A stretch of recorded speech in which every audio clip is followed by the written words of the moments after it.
Hello, in today's world of mankind, whoever holds a nuclear weapon, that person is the hegemon. Thanks to nuclear weapons, North Korea is just a small, poor country but no one dares to touch it. Thanks to nuclear weapons, Russia can fight the whole of Europe. Thanks to nuclear weapons, the US can arrange the world order. In general, nuclear weapons are the scariest thing to date, but have you ever wondered under what circumstances nuclear weapons were invented? Then let's watch this video to learn the extremely bizarre birth of this world's most powerful weapon. The idea of nuclear weapons came from Leo Szilard, a Hungarian Jew who fled Germany to the United Kingdom 2 months after Adolf Hitler became chancellor and carried out the Holocaust. Szilard came to a country at the time which was at the forefront of nuclear physics with extremely important achievements, including James Chadwick just discovered the neutron, and Cambridge University physicists soon split the atom. They broke a lithium nucleus in two by bombarding it with protons, verifying Albert Einstein's understanding that mass and energy are one and the same, expressed by the equation E equals mc squared.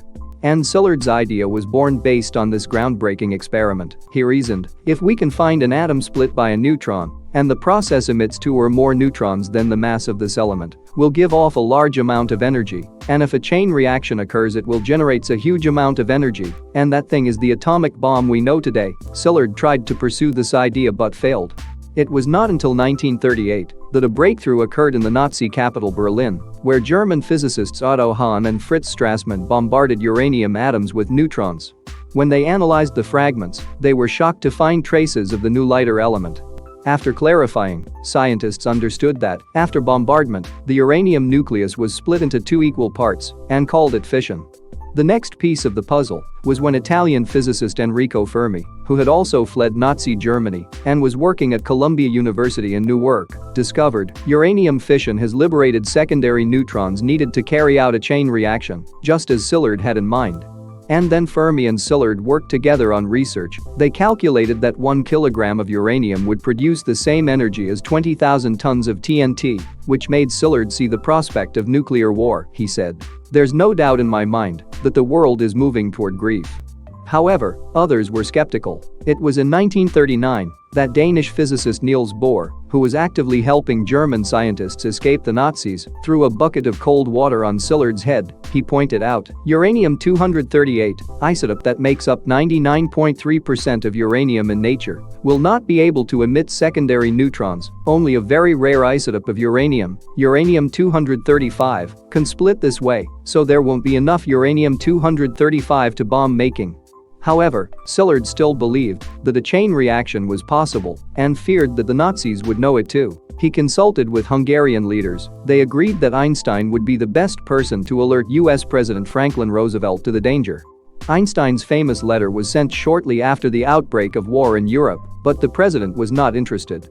Everything really started in 1940 when 2 German physicists proved that Bohr was wrong. Specifically, they have found a way to produce uranium-235 in large quantities so that there will be enough and excess uranium-235 to produce bombs. The 2 scientists were terrified at the prospect of the Nazis dropping destructive bombs on the densely populated city, so they wrote to the British government demanding swift action. Their memo on the properties of a super radioactive bomb was more successful than Einstein's letter to Roosevelt, which led to the start of a British bomb project called the Two Balloys. The United States saw this and immediately began to act. In April 1940, the US government started the Manhattan Project with the goal of fission chain reaction. At that time, the US was suddenly attacked by the Japanese at Pearl Harbor, making the Manhattan Project even more urgent. A year later, the Manhattan Project was ready to try a chain reaction in the piles of uranium and graphite they had assembled at a University of Chicago football field. It was Wednesday, December 2, 1942. The reaction was really successful. The atomic bomb was really born. After the reaction was confirmed, Szilard shook hands with Fermi and said, "This will be a dark day in the history of mankind."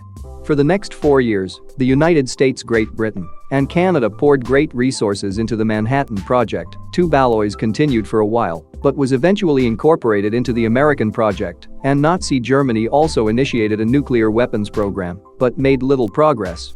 On July 16, 1945, the United States detonated the world's first nuclear bomb in the New Mexico desert, the test being the last gruesome proof that nuclear power can be destructive beyond imagination. It reminded scientist Robert Oppenheimer of a passage in the Hindu Bible, "I became the god of death, the destroyer of the world." The attacks on Japan started a worldwide arms race. In 1945, the US developed a hydrogen bomb of mass destruction, exploiting nuclear fusion rather than fission. The Soviet Union developed and tested their own bomb in 1949. The nuclear arsenal, the world's largest, has about 27,000 bombs. And from then until now, nuclear weapons have been the thing that helps to arrange the global order, and its introduction can destroy the whole Earth in the future. Thank you for watching the video, goodbye and see you again.